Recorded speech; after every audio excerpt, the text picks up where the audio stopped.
상고하겠습니다. 우리 예수님의 공생의 3년 반 동안에는 말씀 한마디 한마디 또 그동안에 일어난 일 하나하나가 다 시간과 공간을 초월하는 진리를 갖고 있지만 오늘 특별히 마리아의 옥합 사건은요, 제게는 사복음서 중에서 가장 마음에 남는 메시지고요. 그래서 저의 신앙의 기준 또 사역의 기준이 되고 있는 말씀입니다. 이 마리아의 옥합 사건은 사복음서에 다 기록이 되어 있습니다. 마태복음에는 26장에, 마가복음 14장, 누가복음에는 7장, 요한복음 12장에 다 기록되어 있는데 오늘은 마가복음과 누가복음에 있는 것만 읽었습니다. 근데 언뜻 보면요, 이 사복음서의 내용이 조금 다른 것 같지만 자세히 보면 서로 부족한 부분을 채워주는 같은 이야기, 한 이야기인 것을 이제 우리가 알 수 있게 됩니다. 이 마리아의 옥합 사건이 중요한 이유, 우선 이 사건이 왜 중요한가 하는 첫 번째 이유는요, 마가복음 14장 1절을 한번 이렇게 전부 펴주세요. 79면입니다. 14장 1절을 보면은 이렇게 시작합니다. 이 사건이 이틀이 지나면 유월절과 무교절이라 이렇게 시작합니다. 이때에 이틀 뒤에 오는 이 유월절이 예수님의 이 땅에서의 마지막 유월절이십니다. 그래서 이제 유월절을 세기 위하여서 예수님께서 제자들과 함께 마지막 만찬 그리고 다락방 설교 그리고 십자가 처형해서 그때부터는 어떻게 보면은 공생애의 정리입니다. 그러니까 이 정리하기 전에 이 땅에서의 사역의 마지막 사건이 마리아의 옥합 사건이에요. 그러니까 유월절 전에, 그래서 유월절 이틀이 지나면 유월절이다 하는 것이죠. 그래서 마지막 사건이다. 이 말은 예수님의 공생의 3년 반의 사역을 여러분도 다 배웠을 거야. 3대 사역이라고 그러잖아요. 무슨 사역을 했냐면 말씀 전하는 사역, 귀신 쫓는 사역, 병 고치는 사역, 이렇게 3대 사역을 했습니다. 이렇게 3대 사역을 하고 맨 끝에 오늘 마지막 사건, 요 3대 사역의 열매라고 할까요? 그것이 나타나는 것이 오늘 마리아의 옥합 사건입니다. 그래서 마지막 사건이고 이것이 바로 열매를 나타낸다라는 것에 의미가 있고요. 두 번째는 이제 우리가 알다시피 마리아라고 하는 여인이 찾아와 옥합을 깨워서 향유를 예수님의 머리와 발에 부은 이 사건인데 예수님은 이 사건을 뭐라고 얘기하냐면은 마리아가 예수님을 사랑하는 모습이다. 사랑한다 라고 하는 것으로 이 그 의미가 뭐냐면, 그러니까 그 열매가 뭐냐면 예수님을 사랑한다 라고 하는 것입니다.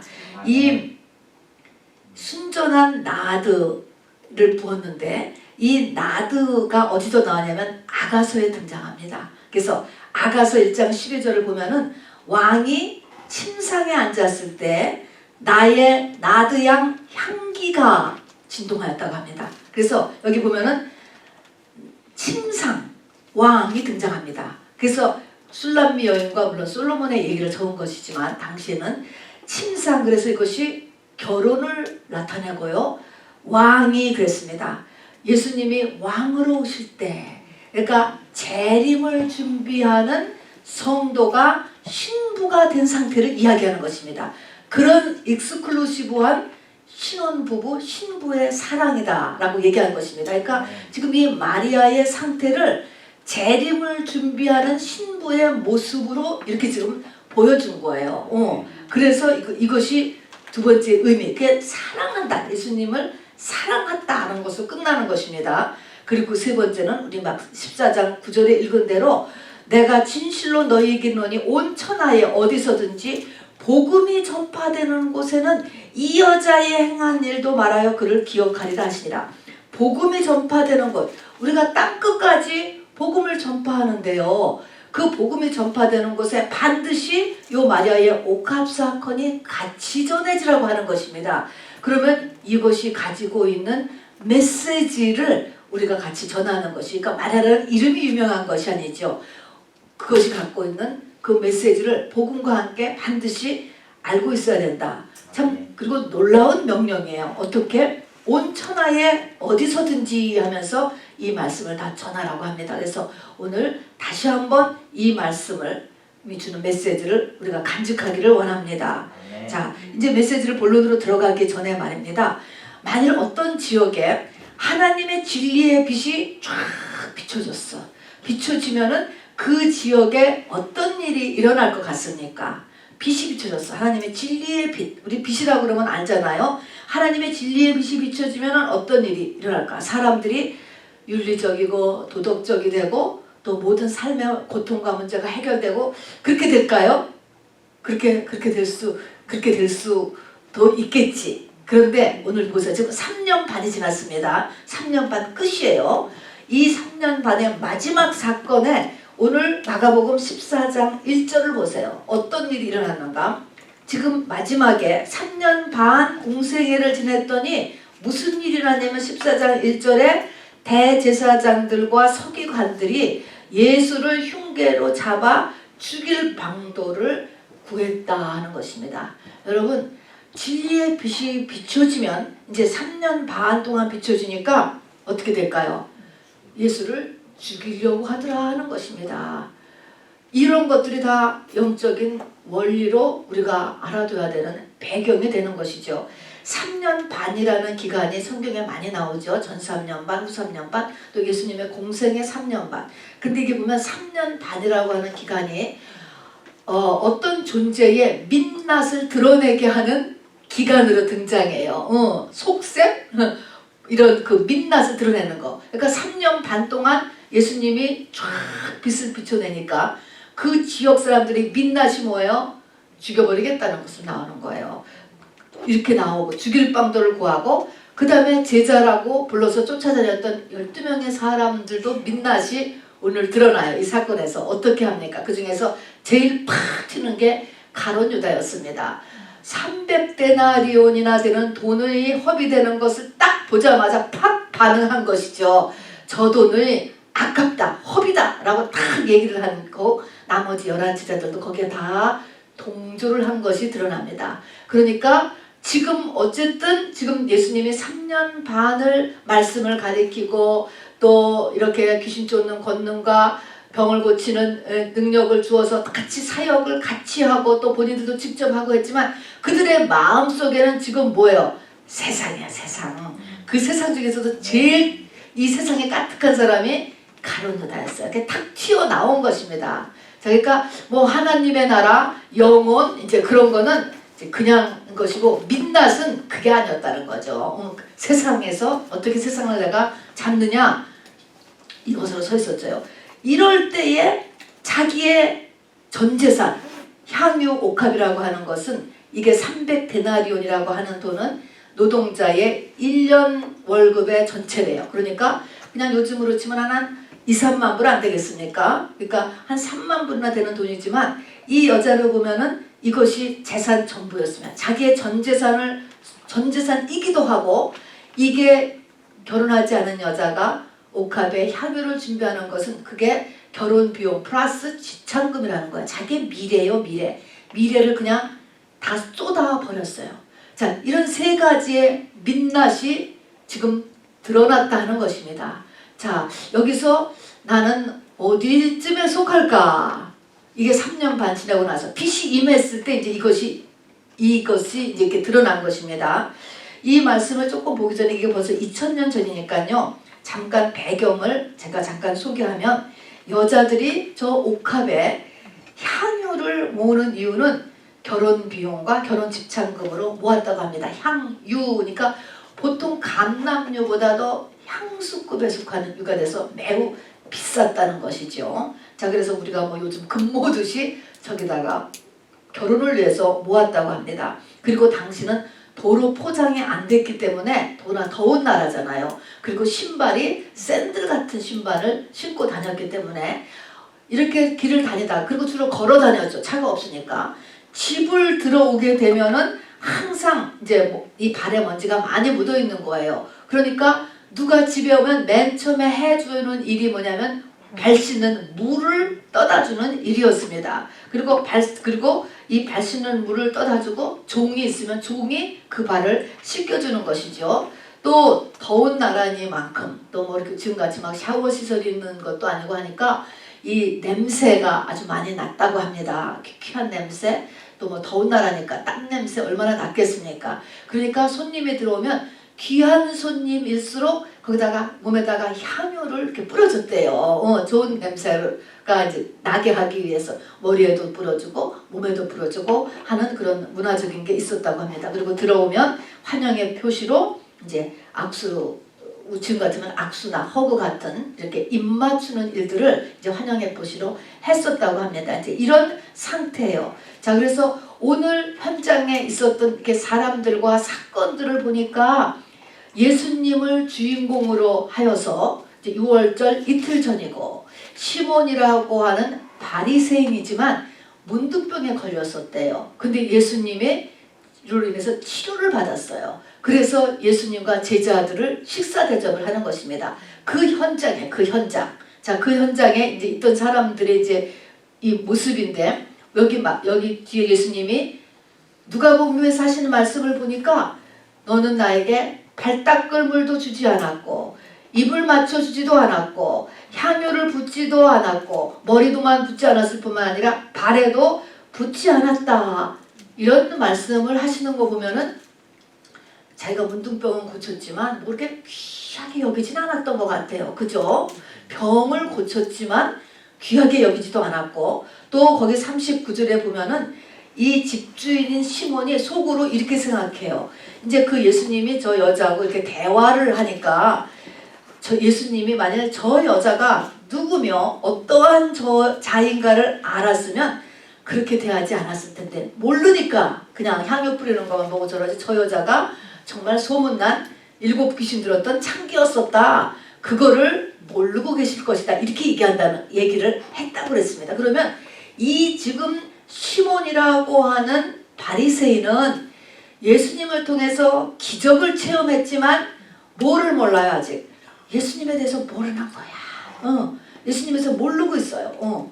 모르고 있다는 거. 또 3년 반을 그렇게 예수님과 함께 쫓아다니면서 사역을 하고 다른 사람의 병구도 고쳐주고 귀신도 쫓아주고 그렇게 했지만 가룟 유다가 저 300데나리온을 저렇게 허비하지 말고 가난한 자들에게 주는 것이 더 유익했을 것이다 라고 말했을 때 다 거기에 쫓아갔다고 그랬어요. 그러면 역시 제자들도 예수님이 누군지를 몰랐어요. 몰랐다는 것입니다. 이런 가운데 어떻게 저 마리아가 예수님을 알아보았고 그리고 적합하게 시간을 기회를 맞추어서 적합한 행동을 하여서 저렇게 칭찬을 받았을까라고 하는 것이에요. 그러니까 저 마리아가 사역의 열매예요. 물론 12제자들도 그 후에 마가의 다락방에서 예수 그리스도의 신부가 되지만 첫 번째 성경에 등장하는 열매는 마리아입니다. 그러면 도대체 어떤 과정을 거쳐서 저 마리아가 저런 행동을 할 수 있었을까? 여러분 사람은 똑같은 거예요. 돈도 다 귀하고 모든 거는 다 똑같은데 어떻게 저 마리아가 바리새인 시몬 같지 않고 12제자 같지 않고 저런 행동을 할 수 있었을까라고 하는 것입니다, 여러분. 그래서 오늘 이것에 대해서 이제 말씀을 같이 나눌 것입니다. 이것이 복음 전파, 복음의 열매에 이르는 영적인 원리가 되는 것이에요. 복음의 열매는 한마디로 말하면 뭡니까? 예수 그리스도의 신부 되는 것입니다, 여러분. 이것이 말씀을 연구하는 바리새인, 말씀 연구 갖고도 되는 것이 아니고 내가 귀신 쫓는 권능과 병 고치는 권세를 받아가지고 사역을 진짜 했단 말입니다. 남한테 귀신도 쫓아가고 병도 고쳐줬어요. 또 나도 고쳤어요. 그거에도 안 되는 거예요. 그것만으로도 다 안 된단 말입니다. 안 되고 무엇을 가지고 지금 이것이 되었느냐, 어떻게 열매가 되었느냐라는 것을 이제 지금 보는 것이죠. 저 그렇게 된 사람이 저 마리아거든요. 자, 그래서 예수님이 이것을 이 영적인 원리를 설명을 해주고 오늘 이 말씀에서 그리고 복음이 전파되는 곳에 이 원리를 반드시 전하고 적용해라 라고 말씀하신 것입니다. 그게 복음이 전파되는 것마다 전하라고 하신 예수님의 명령인 것이죠. 예수님은 이제 이 여자의 행동, 어떻게 전 행동이 나올 수 있었는가 라는 것을 설명하는데, 첫 번째가 어디 시작하느냐, 누가복음 7장 41절에 보니까 이렇게 설명을 해주는 거예요. 가라사대 빚주는 사람에게 빚진 자가 둘이 있어. 하나는 500데나리온을 빚졌고 하나는 50데나리온을 줬는데 갚을 것이 없으므로 둘 다 탕감하여 주었으니 둘 중에 누가 저를 더 사랑하겠느냐, 이런 말씀을 하는 거예요. 문제는 뭐냐? 죄사함을 얼만큼 받았느냐에 달려있다는 것입니다. 죄사함을 얼만큼 네가 진짜 받았느냐. 그러면 저 마리아가 죄사함을 많이 받은 거예요. 그죠? 이 죄사함이라고 하는 것이 뭐냐? 죄사함. 아, 예수님이 내 모든 과거의 죄, 현재의 죄, 미래의 죄를 다 담당하셨다. 그거를 얘기하는 게 아니에요. 그거는 이론이에요. 지식으로 갖고 있는 이론이죠. 이것이 나에게 와닿아야 되는 거예요. 이것이 나에게 와 달려오면은 내가 무슨 죄를 졌구나라는 것이 비춰져야 돼. 비춰지고 그것을 주님의 보혈로 회개하여서 덮여지죠. 회개하면 당연히. 그래서 그것이 없어진 것. 요 아이템이 얼마나 되느냐에 달려있다 하는 것입니다. 우리가 그래서 1000번째 회개를 2020년도에 시도하지 않았습니까? 그것이 물론 상징적인 것이지만 1000가지 내가 죄목을 발견하게 되면 그야말로 솔로몬의 초대 처음과 같이 하나님 앞에 그렇게 170%를 받을 만큼 하나님의 기쁨을, 하나님께 기쁨을 드리고 모든 일을 이뤄내기 때문에 우리가 1000번째 릴레이 금식 기도를 한 것이고, 이번 주에 있으니까 우리가 또 지금 또 도전하는 것입니다. 이렇게 죄사함에 달려있다는 것이, 이것이 죄사함. 자, 그래서 죄사함, 이것은 이 죄사함의 실질적인 체험, 그러니까 회개죠. 참된 회개가 없으면 말씀을 많이 알고 기적을 내가 체험하고 또 내가 기적을 행해도 내 영적 성장하고는 상관이 없다라고 하는 거예요. 없다. 실제로는 없다라고 하는 것이죠. 자, 그러면 죄사함이 나한테 일어났어요. 자, 이제 징표가 이제 첫 번째 단계는 죄사함이다라는 거예요. 두 번째는 뭐냐면 나에게 진짜 죄사함을 내가 느꼈어. 이거는 보이지 않는 것입니다, 여러분. 본인만이 아는 거예요. 옆에서 몰라죠. 나에게 진짜 내가 죄사함이 이렇게 왔다면 나에게 그 다음으로 일어나는 것이 뭐냐면 바로 감사가 일어난다는 거예요, 여러분. 감사. 이 감사는요, 그냥 입으로 감사합니다, 그것보다 훨씬 깊은 거예요. 이렇게 감사를 보는 눈, 감사하는 마음이 생겨나는 거야. 영이에요. 이때 감사라는 것은 말이 아니고 영이야. 영인 것입니다.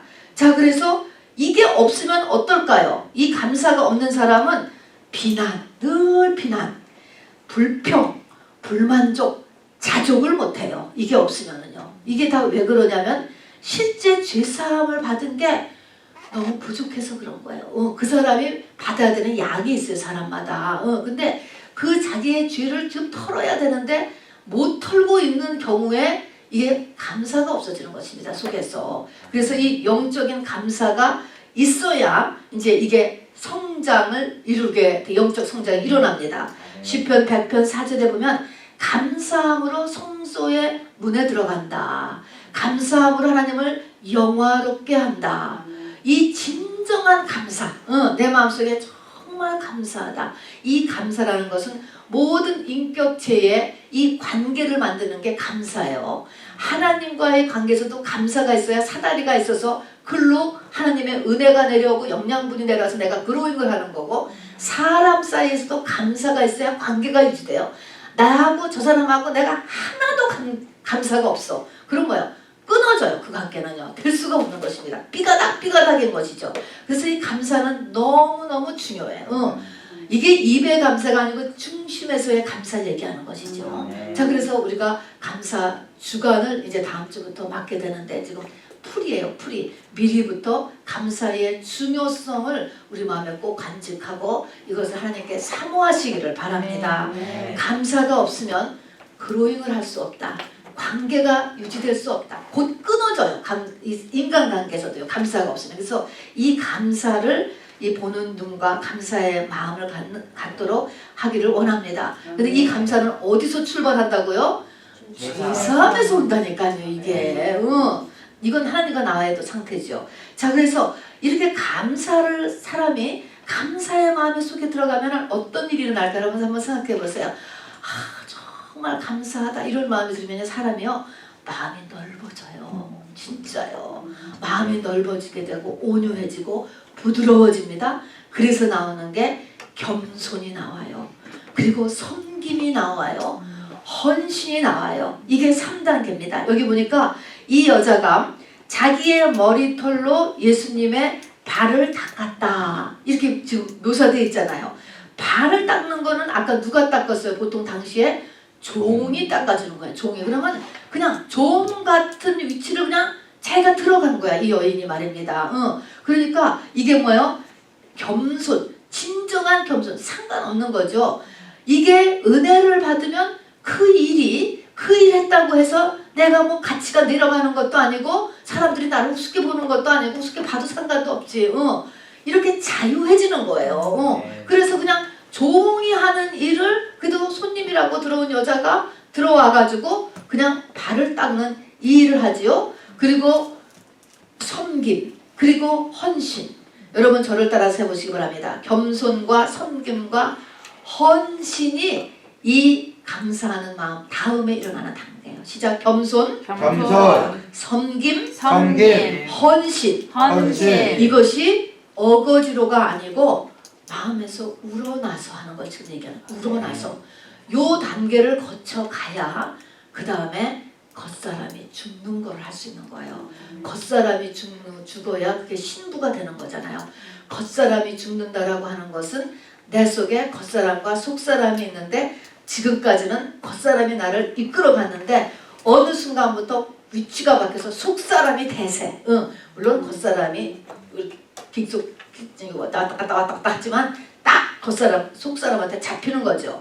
내 안에 선과 악이 있는데 뭐가 이기는 것입니까? 선이 이기는 것이죠.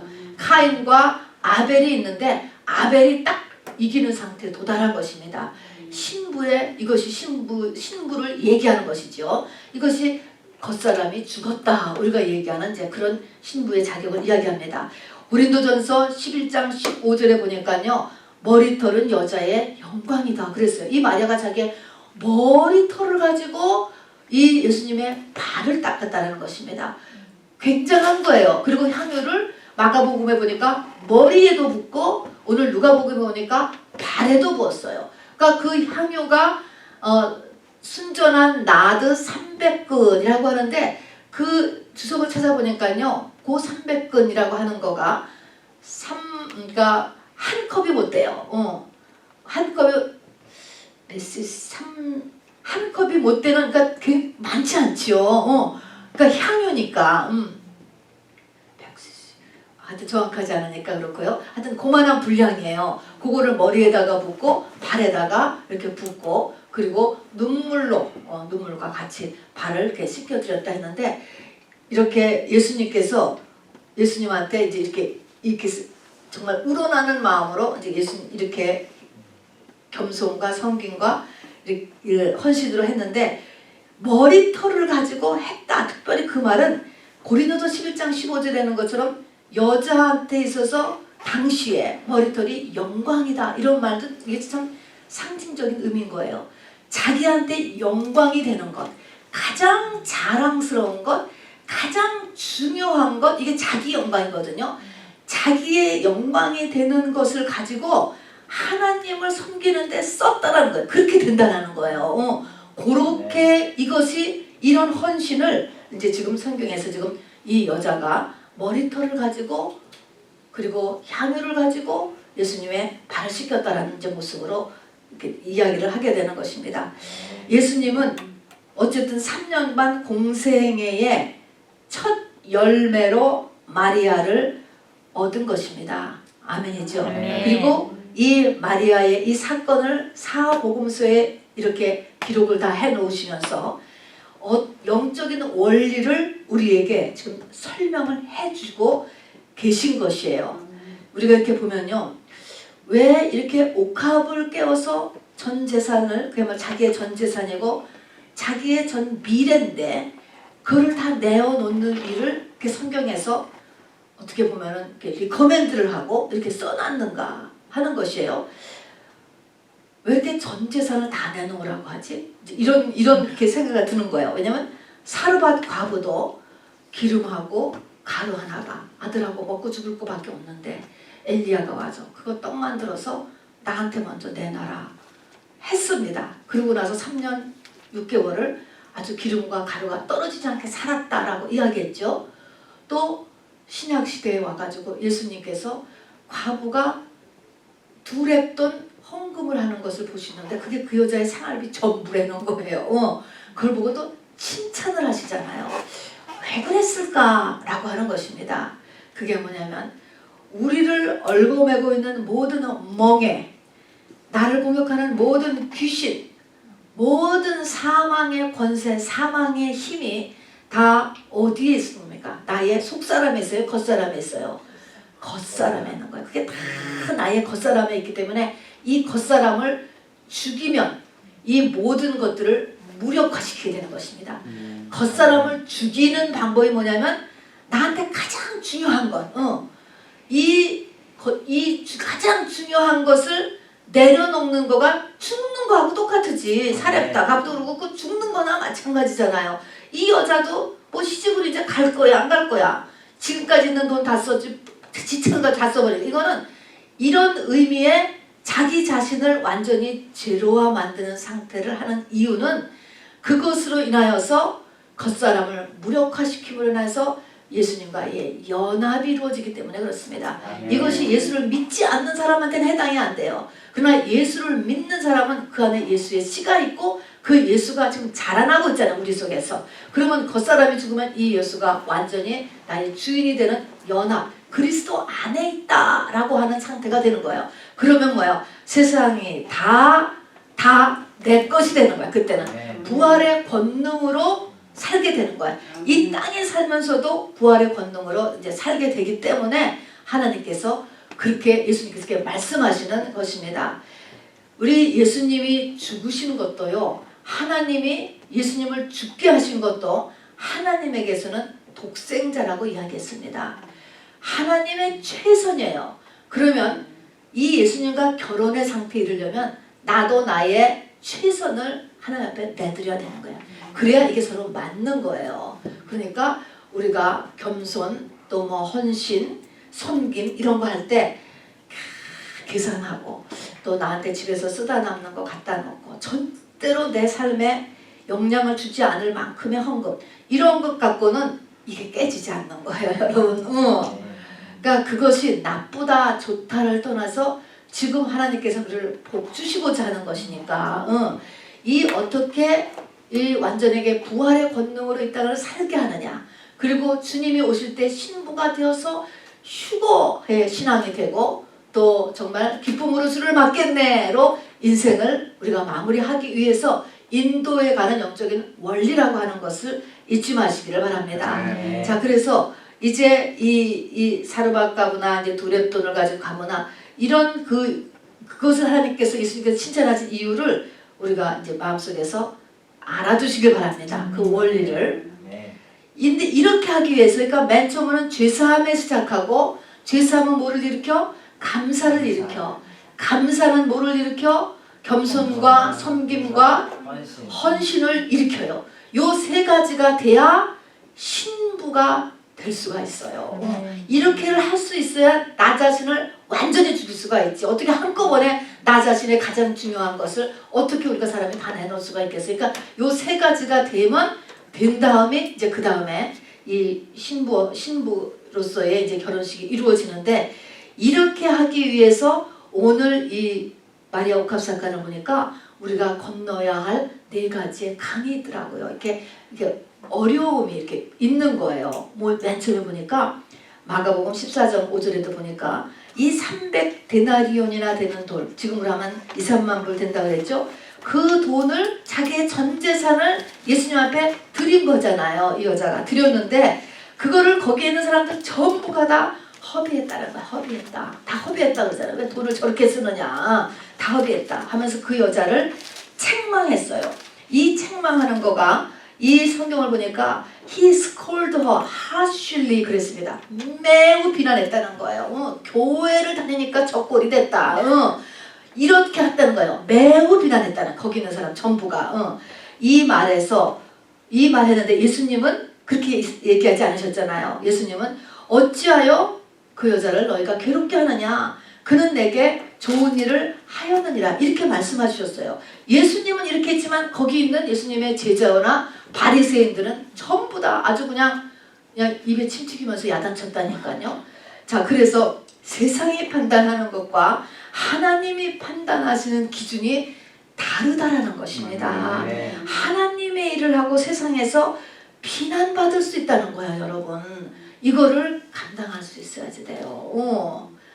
열심히 선을 향하여서 뛰었는데 주위에서 욕먹을 수 있다라고 하는 것. 이것을 넘어서는 것이 이게 하나의 강이에요. 두 번째 하는 것을 보니까요. 이 사단이 하는 일이 있고 성령님이 하시는 일이 있는데 이것에 대한 분별을 잘 해야 되겠더라고요. 보니까 여기 지금 이 가론 유다는 300데나리온이나 돼 이것을 갖다가 팔아서 그 이상 팔을 수 있을 거야. 팔아서 가난한 자들에게 주는 거. 더군다나 지금 6월절도 가까워오는데 명절이 가까워오는데 가난한 자들에게 주는 것이 더 좋았을 것이다. 그러니까 제자들이 다 그 편을 들었다고 그랬잖아요. 이게서 뭡니까? 여기서 사람들의 관심이 300데나리온으로 샥 다 가버렸어요. 마리아는 뭐예요? 예수님의 머리에 향유를 붓고 입을 맞추고 또 발에 붓고 자기의 머리털을 가지고 발을 저렇게 닦고 그러면 모든 관심이 누구한테 쏠릴 것 같아요? 예수님의 관심이요. 자, 그래서 관심을 어디로 쏟게 하느냐가 문제인데 이것을 영위하는 건데 과연 나는 내 목표지를 정확히 갖고 있느냐 하는데 지금 나의 목표가 뭐야? 나를 사로잡고 있는 나의 이 목표가 뭐냐는 거야. 이것을 잘 분별해야 돼요. 이것이 지금 딴 데가 있으면 여러분 오늘 되돌리시기 바랍니다. 우리의 목표는요. 예수 그리스도를 얻는 거예요. 그리스도 안에 들어가는 것입니다. 여러분. 그것이 아니면 이 땅인 것은 아무것도 남는 것이 없다고 그랬습니다. 그래서 내가 지금 뭐에 목표를 두고 있는가? 요곳에서 헷갈리지 않았는가? 라는 것을 이제 우리가 두 번째로 잘 봐서 요 분별을 해야 되는 것이 두 번째 우리가 건너야 될 강입니다. 그리고 여기 보면은 이 향유가 300데나리 향유를 그냥 깨버렸다고 해가지고 집주인 바리새인인 시몬 또 가룟 유다 11제자들 전부 다 아깝다라는 거. 아까 한마디로 아깝다라는 거잖아요. 아깝다. 그런데 여러분 아까울 것 같아요? 이거 지금 우리가 그게 아깝냐고. 그게 굉장히 귀한 돈이지만 아깝다가 아니잖아요. 왜 아깝다가 됐냐면 예수를 아직 잘 모르기 때문에 그게 아깝다가 된 거야. 예수님이 주시려면 금도 내 것이요 은도 내 것이라 300데나리온 뚝딱 금방도 주실 수 있어요. 근데 이게 아깝다라고 이야기했거든요. 이 의미에서 뭐냐면 이 사람들이 전부 다 예수가 누구인지를 그 가치를 아직 잘 모르고 있는 거예요. 예수님의 가치. 여기서 우리가 알아야 될 것은 뭐냐면 예수님을 더 깊게 알아야 돼. 예수님은 누구신가? 예수님을 모르기 때문에 모든 문제가 다 일어나요. 그래서 예수님을 깊게 더 알아야 될 필요가 있어요. 예수님을 300데나리온보다 못한 분이잖아. 지금 여기서는. 이 사람들이 이것에서요. 바리새인 성경 연구가들 안 되는 거예요. 모르고 기적 체험도 안 돼. 병 나졌잖아. 안 돼. 내가 한 거 가지고도 또 안 돼. 그거 갖고 안 되는 것입니다. 여러분. 아까 같이 죄사함, 감사 이 단계를 거쳐야 되는 것입니다. 근데 여기에 이렇게 세 번째 같이 예수님에 대해서 우리가 좀 깊게 알 필요가 있습니다. 여러분. 그래서 말씀을 보고 또 보고 또 보고 또 보고 이 겹이 말할 수 없어요. 이 하나님의 이 진리에 대한 겹이. 그래서 이거를 깊게 주님에 대해서 자꾸 알아가야 됩니다. 뿐만 아니라 예수님이 이렇게 말씀하십니다. 아, 저걸 팔아가지고 가난한 자한테 주는 게 나을 텐데 라고 하면서 막 컴플레인을 시작을 하고 비난을 시작하니까 예수님께서 가난한 자는 항상 있거니와 나는 그렇지 아니하리라, 이런 말씀을 하십니다. 이런 말씀은 이제 사실은 이 구제인데요. 마태복음 6장에 보면 교회의 5대 의무가 나와요. 거기에 보면은 말씀, 구제, 기도, 금식, 헌금이야. 마태복음 6장에 보면 거기 구제가 끼기 때문에 구제도 중요한 것입니다. 그러나 이 구제를 하는 것과 한 영이 생명을 얻는 것은 차원이 다른 얘기예요. 그리고 이 생명을 얻는 일은 아무 때나 할 수 있는 게 아니고 하나님이 지나가는데 나에게 생명을 주는 때가 있다고, 그때에 받아야 되는 거예요. 엄마가 아이에게 젖을 주는 그때 가서 먹어야지 애기 맘대로 움직여지지 않는 거야. 저쪽대로. 그러니까 나는 항상 같이 있지 않는다라고 하는 것이 때가 지나가 버리면 안 된다는 거예요. 모든 것이. 그래서 이 영적인 성장은요, 기회를 잡아야 돼. 기회. 영적 성장, 영의 생명을 얻는 일, 이런 것입니다. 그래서 예수님께서 그거를 오해하지 않고 여러분이 잘 들어주시길 바라요. 구제가 무의미한 일이 아니에요. 좋은 일이에요. 그렇지만 그 구제, 금식 이런 거하고 또 다른 차원의 것이 내 영의 생명을 얻어서 내 영이 그로잉하는 거예요. 내 영은 몇 년 살아요, 여러분? 내 영이 영원히 사는 거예요. 영원히, 여러분, 영원히. 그 영원히 존재하는 내 영의 스테이터스가, 상태가 언제까지 하는 겁니까? 죽을 때까지, 죽는 그 순간까지 그로잉 시키는 것입니다. 그리고서 영원히 존재하는 것. 이것은 믿음의 눈으로 보지 않으면 가치를 몰라요. 짐승같이 당장 눈에 있는 것만 중요하지 내 영의 성장이 얼마나 중요한가라고 하는 것을 이제 모르게 될 것입니다. 자, 그래서 말씀을 이제 정리를 하겠습니다. 그래서 이런 네 가지를 이런 어려움들이 장애물로서 우리 영적 성장을 하는데 다가온다 하는 것이죠. 자, 그래서 우리에게 가장 중요한 것은 죄사함에 대한 깨달음입니다. 죄사함부터 시작하는 거예요. 회개가 가장 중요한 거예요. 우리 사도 바울께서도 내가 모두에게 빚진 자다 이런 말 하시면, 빚진 자, 감사가 들어온 거야. 이분이 회개가 다 많이 임하여가지고 감사가 임하니까 모든 사람한테 감사하고 모든 사람한테 빚진 자, 바울 같은 사람이 이 감사의 상태, 이것이 감사 상태, 그리고 겸손과 섬김과 헌신이 이제 일어났고, 그 다음에 예수님과의 이 연합이 일어나서 그것을 예수님과 정말 익스클루시브 1대1의 신랑 신부 같은 사랑의 관계가 되었다 했습니다. 그리고 이렇게 되기만 하면 세상이 다 나의 것이기도 하지만, 여기 보니까 바로 이 향유가, 옥합이 깨지니까 향유가 그 집에 다 번졌다 그랬습니다. 그래서 나의 내면의 문제, 환경의 문제뿐 아니라 향유 냄새가 집안에 가득하더라라는 것은 내 주변의 사망의 냄새, 썩는 냄새, 썩어가는 냄새들이 다 영향을 받는 거예요. 영향. 보이지 않게 영향을 받습니다. 빛이 있으면 그 빛이 비춰지지 않습니까, 여러분? 비춰져요. 그런 것처럼 우리가 주변에, 내 주변에 문제가 있는 것 같아도 그래도 여러분 없으면 큰일 나는 줄 아세요. 그것이 빛을 비추고 있는 거예요. 비추고 붙잡고 가는 것입니다, 여러분. 자, 이제 정말 끝입니다. 나는 왜 이렇게 자아가 깨지지 않을까? 나는 왜 이렇게 감사보다는 불만이 더 많을까? 삶에서 자족하지 못할까? 나는 왜 이렇게 틈만 있으면 교만해질까? 나는 이렇게 누구를 섬기기보다는 섬김 받는 것을 이렇게 좋아할까? 이게 다 원인이 어디에 있어요? 원인이 죄사함의 부족에 있는 거예요. 한마디로 하면은 죄사함의 부족이에요. 그래서 이 죄사함, 참된 회개를 위한 마음의 깊은 소원을 가지시기를 바랍니다. 마지막에 영적 원리예요. 누가복음 7장 끝절에 보니까 이 옥합을 깨워서 향유를 다 부은 마리에게 예수님은 좀 이상한 말씀을 하세요. 내 죄사함을 받았느니라. 이 말씀은 이건 과거부터 회복되는 거야. 그야말로 헬라어가 또 등장합니다. 과거의 죄사함을 받았는데 지금도 계속 받고 있는 것입니다. 그러면서 내 믿음이 너를 구원하였느니라.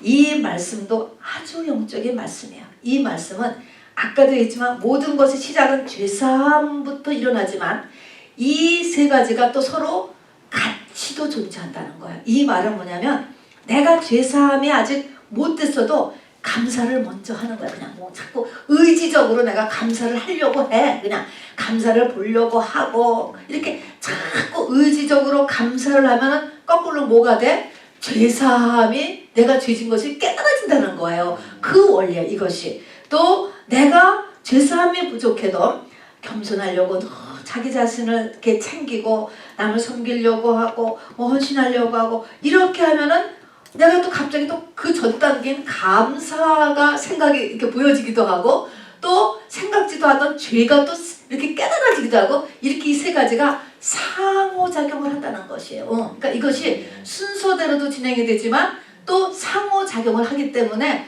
우리가 감사절이 필요한 것입니다, 여러분. 그래서 열심히 또 감사를 이렇게 또 했을 때 우리가 이 영적인 성장을 계속적으로 이뤄갈 수 있다는 것을 이야기하고 있습니다. 여러분 말씀 생각하시면서 여러분께 다시 자기 속에 정리하시면서 우리 시간에 기도하겠습니다. 우리의 예배가 결코 헛된 발걸음이 되지 않도록 오늘 주일 예배를 통해서 내 믿음이 한층 업그레이드가 되도록 여러분 믿음은 세상을 이기게 하는 유일한 길이에요, 여러분. 이것이 예배 시간에 일어나는 것입니다. 여러분 집중하여서 말씀 생각하시면서 하나님께서 나에게 하시는 말씀을 들을 수 있는 복된 시간이 되기를 바랍니다. 우리 주님의 이름 한번 부르고 같이 기도하시겠습니다. 주 예수